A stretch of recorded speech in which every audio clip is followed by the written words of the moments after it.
তড়ি ঘড়িতে মাঠ ছাড়লেন লিওনেল মেসি। কলকাতার মানুষের এ কেমন আচরণ? সল্ট লেক স্টেডিয়াম থেকে মেসি চলে যাওয়ার পর ভাঙচুর করলো ভারতীয় দর্শকরা। প্রিয় দর্শক, সতীর্থ ডিক পল ও লুইস সুয়ারেজকে নিয়ে ভারত সফরে আসেন লিওনেল মেসি। আর ভারত সফরে আসার পর ভারতীয় সমর্থকদের উত্তেজনা। প্রিয় দর্শক, ফুটবলের মহাতারকা লিওনেল মেসি কলকাতায় নিজের 70 ফুট উঁচু মূর্তির ভার্চুয়াল উন্মোচন করলেন। কলকাতার লেক টাউনের শ্রীভূমি স্পোর্টিং ক্লাবে স্থাপিত এই মূর্তিটি বর্তমানে বিশ্বের সবচেয়ে বড় মেসির মূর্তি।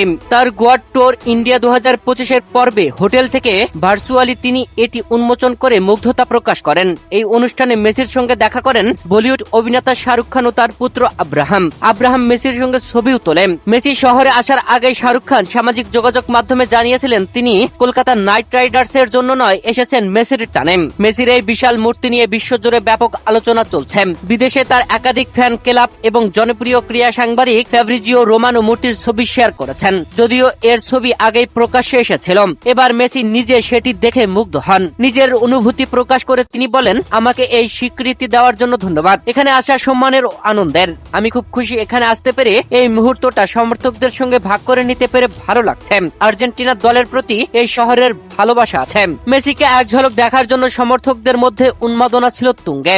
মেসির কলকাতা শহরে আগমনের খবর শুনে রাত থেকে বিমানবন্দর, এরপর হোটেল এবং স্টেডিয়ামের বাইরে বিরাট ভিড় করেন সমর্থকেরা। মেসি স্টেডিয়ামে পৌঁছানোর অনেক আগেই কাতারে কাতারে মানুষ লাইন করে অপেক্ষা করছেন। কলকাতার সল্টলেক স্টেডিয়ামে তার ভক্তদের স্বাগত জানান লিওনেল মেসি।